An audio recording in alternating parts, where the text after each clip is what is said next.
नमस्कार शेतकरी मित्रांनो, ज्या शेतकऱ्यांचं अतिवृष्टीमुळे नुकसान झालेलं आहे त्या शेतकऱ्यांना जे पॅकेज जाहीर झालेलं होतं ते पॅकेज कोणाकोणाला मिळणार, त्याची मदत कोणाकोणाला मिळणार, तर संपूर्ण माहिती आपण या व्हिडिओमध्ये घेणार आहे. कारण त्या संबंधित एक जी आर सरकारतर्फे जारी करण्यात आलेला आहे. तर इथे तुम्ही बघू शकता की की राज्यात जून ते सप्टेंबर 2025 मध्ये अतिवृष्टी व पूर आपत्तीमुळे बाधितांना विशेष मदत पॅकेज व सवलती घोषित करण्याबाबतचा हा जी.आर. 9 ऑक्टोबर 2025 रोजी महाराष्ट्र शासन महसूल व वन विभाग यांनी काय केलेलं आहे, जारी केलेलं आहे. तर यामध्ये काय आहे की राज्यामध्ये बहुतांश ठिकाणी खूप जास्त प्रमाणामध्ये पाऊस झाला आणि पावसामुळे काय झालेलं आहे, अतिवृष्टी झालेली आहे आणि त्यामुळे काय झालेलं आहे, भरपूर लोकांचं नुकसान झालेलं आहे. कोणाचं शेत पिकाचं नुकसान झालेलं आहे, काही शेत जमिनी रखडून गेलेले आहे, विहिरीचं नुकसान असेल, पडझड असेल किंवा भरपूर सारे असे नुकसान झालेले आहे. म्हणून आता सरकारकडनं जे पॅकेज जाहीर केलेलं होतं त्या पॅकेजमध्ये आता कोणत्या कोणत्या लोकांना, कोणत्या कोणत्या शेतकऱ्यांना याचा बेनिफिट किंवा फायदा होणार आहे. तर राज्यामध्ये जवळपास 253 जे तालुके आहेत त्यामधील शेतकऱ्यांना काय होणार आहे, याचा फायदा होणार आहे. त्यानंतर आपण डायरेक्ट बघूयात की शासन निर्णय काय सांगतंय आणि शासन निर्णयामध्ये काय काय निर्णय हे घेण्यात आलेले. तर आपण बघूयात की राज्यातील 253 तालुक्यामध्ये जून ते सप्टेंबर 2025 या कालावधीत खरीप हंगाम, अतिवृष्टी व पुरामुळे शेतपिकेचे नुकसान, शेत जमीन खरडून जाणे किंवा विहिरीचे नुकसान होणे, मनुष्य व पशुहानी, घरे पडझड, घरातील वस्तू साहित्याचं नुकसान, वैयक्तिक तसेच सार्वजनिक मालमत्तेचे नुकसान हे झालेले आहे. त्यामुळे राज्यातील 253 तालुके अतिवृष्टी व पुरामुळे बाधित म्हणून घोषित करण्यात आलेले आहेत. बाधित तालुक्यांची यादी शासन निर्णय सोबतच्या परिशिष्ट अ मध्ये नमूद केलेली. आता इथे अतिवृष्टी व पूर आपत्तीमुळे बाधित 253 तालुक्यामध्ये बाधितांना व आपदग्रस्तांना खालीलप्रमाणे विशेष मदत पॅकेज, याला म्हणतात रिलीफ पॅकेज व सवलती लागू करण्यास शासन हे काय करते, मान्यता देत आहे. तर आता यामध्ये दिलेले बाब आणि इकडे आपल्याला पाहायला मिळेल, इथे आपल्याला बाब आहे आणि इथे राज्य आपत्ती प्रतिसाद निधीचे मदतीचे व दर व निकष दिलेले. आता यामध्ये सगळ्यात पहिले आहे की आपत्ग्रस्त मृत व्यक्तीच्या कुटुंबियांना देय आर्थिक सहाय्य. म्हणजे काय, ज्या कुटुंबामध्ये अतिवृष्टीमुळे एखाद्या कुटुंबातील सदस्याचं हे मृत झालेलं आहे तर त्या मृत व्यक्तीच्या वारसांना आता 4 लाख रुपये मिळणार आहे. त्यानंतर दुसरी अशी कंडिशन आहे की अवयव अथवा डोळे निकामी झाल्यास देय आर्थिक सहाय्य, यासाठी 40 ते 60% अपंगत्व झाल्यास त्यांना मिळणार आहे 74,000 रुपये आणि 60% अधिक अपंगत्व जर असेल तर त्यांना 2.5 लाख रुपये मिळणार आहे. त्यानंतर जखमी व्यक्ती इस्पितळात दाखल झाला असल्यास 1 आठवड्यापेक्षा अधिक कालावधी असल्यास 16,000 रुपये, 1 आठवड्यापेक्षा कमी कालावधी असल्यास 5,400 रुपये.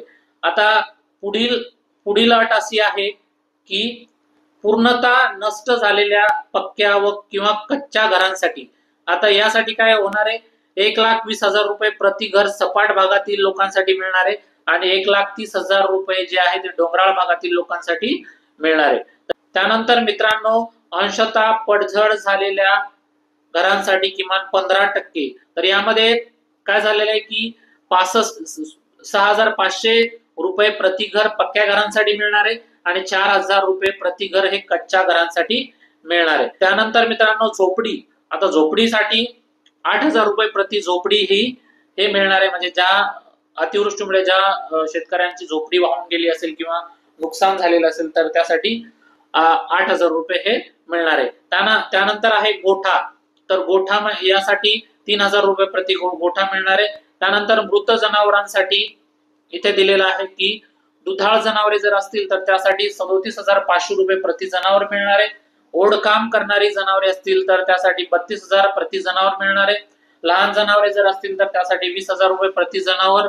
शेळी किंवा मेंढी असेल तर त्यासाठी 4,000 रुपये प्रति जनावर.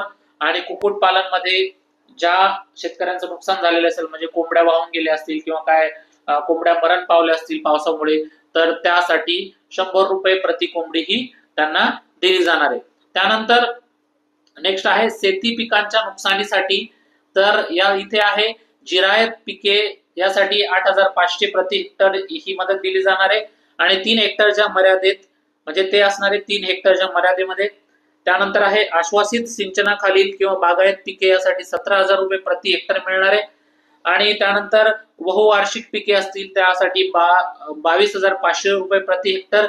त्यानंतर शेत जमिनीचे नुकसान, नैसर्गिक आपत्तीमध्ये शेत जमिनीवरील गाळ काढणे यासाठी 18,000 रुपये प्रति हेक्टर, दरड कोसळणे, जमीन खरडणे, खचणे व नदी पात्र प्रवाह बदलल्यामुळे शेत जमीन वाहून जाणे यासाठी केवळ अल्प व अत्यल्प भूधारक शेतकऱ्यांना 47,000 रुपये प्रति हेक्टर हे दिले जाणार आहे. त्यानंतर मत्स्य व्यवसाय असेल तर मत्स्य व्यावसायिकांना बोटींची दुरुस्ती किंवा जाळी यासाठी मदत दिली जाणार आहे, तर यासाठी 6,000 रुपये बोटींच्या अंशतः दुरुस्तीसाठी दिले जाणार आहे. त्यानंतर 15,000 रुपये पूर्णतः नष्ट झालेल्या बोटी करता मिळणार आहे आणि 3,000 रुपये अंशतः बाधित झालेल्या जाळ्यांच्या दुरुस्तीसाठी, 4,000 रुपये पूर्णतः नष्ट झालेल्या जाळ्यांसाठी ही मदत दिली जाणार आहे.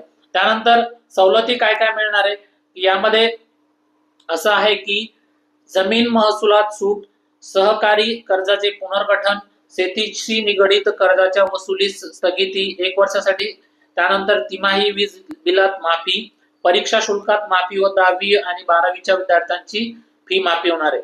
त्यानंतर या आदेशान्वये देण्यात येणाऱ्या विविध सवलतीबाबत योजनेचे स्वरूप व त्याबाबतच्या सविस्तर मार्गदर्शन सूचना आदेश संबंधित प्रशासकीय विभागाने निर्गमित करावे. त्यानंतर कृषी विभाग आहे, तर कृषी विभागामध्ये या रब्बी हंगामामध्ये शेतकऱ्यांना खते व बियाणे घेण्यासाठी प्रति हेक्टर रुपये 10,000 प्रमाणे 3 हेक्टरच्या मर्यादेत मदत कृषी विभागात मार्फत शेतकऱ्यांच्या बँक खात्यामध्ये थेटपणे जातील याबाबत आवश्यक ती कार्यप्रणाली व निधी उपलब्धतेबाबत कार्यवाही करण्यात येणार आहे. त्यानंतर पशुसंवर्धन विभाग आहे.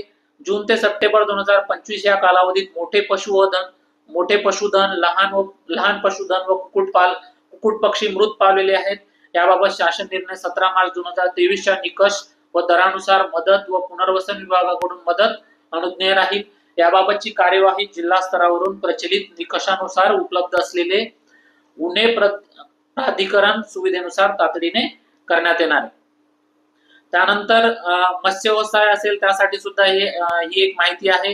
रोजगार हमी योजना असेल त्यासाठी सुद्धा इथे वेगळी मदत किंवा हे इथे माहिती दिलेली आहे, ते तुम्ही बघू शकता.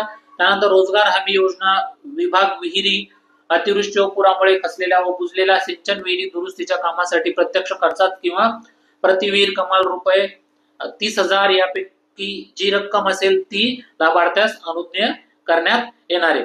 त्यानंतर पायाभूत सुविधा असेल, अतिवृष्टी व पुरामुळे बाधित झालेल्या खालील विभागांतर्गत तातडीच्या व आवश्यक कामांसाठी रुपये 10,000 कोटीची विशेष पॅकेज असून याबाबत प्रशासकीय, तांत्रिक व आर्थिक बाबी संदर्भात संबंधित विभागाने नियोजन व वित्त विभागाच्या मान्यतेने स्वतंत्रपणे कार्यवाही करावी.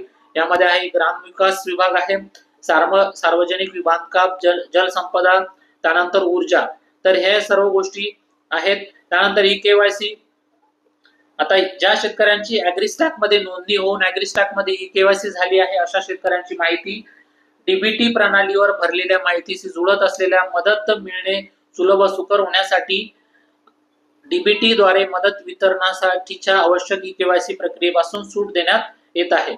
आता यामध्ये संकेतस्थळ, लाभार्थ्यांना मदत वाटपाची कार्यवाही पूर्ण झाल्यावर लाभार्थ्यांची यादी व मदतीचा तपशील जिल्ह्यांच्या संकेतस्थळावर प्रसिद्ध करण्यात यावा. तसेच या याद्या तालुका व गाव पातळीवर देखील प्रसिद्ध करण्यात याव्यात असे सुद्धा आदेश शासनाने दिलेले आहेत. तर यामध्ये असे वेगळे तालुके दिलेले आहेत की जिल्हा किंवा तालुके असतील, यामध्ये कुठले कुठले तालुके आहेत हे आपण बघूया.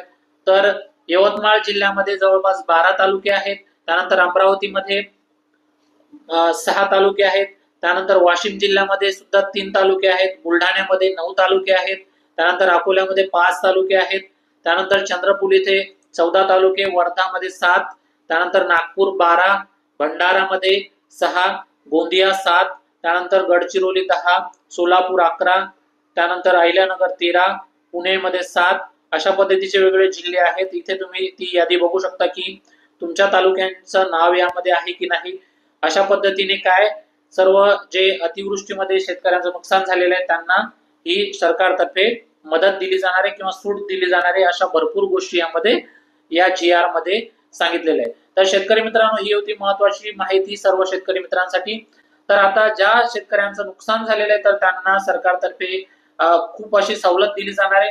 म्हणून शेतकरी मित्रांनो, जर तुम्ही हा व्हिडिओ बघत असाल तर हा व्हिडिओ जास्तीत जास्त शेतकऱ्यांपर्यंत नक्की शेअर करा, जेणेकरून त्यांना सुद्धा समजेल की आता सरकारतर्फे अतिवृष्टीग्रस्त जे शेतकरी आहेत त्यांना मदत दिली जाणार आहे. म्हणून तुम्हाला विनंती आहे की हा व्हिडिओ जास्तीत जास्त लोकांपर्यंत शेअर करा आणि चॅनलवर जर पहिल्यांदा आला असेल तर चॅनलला सबस्क्राईब करून बेल आयकॉनला हिट करून टाका, जेणेकरून अशीच नवनवीन माहिती तुम्हाला वेळेवर मिळत राहील. धन्यवाद.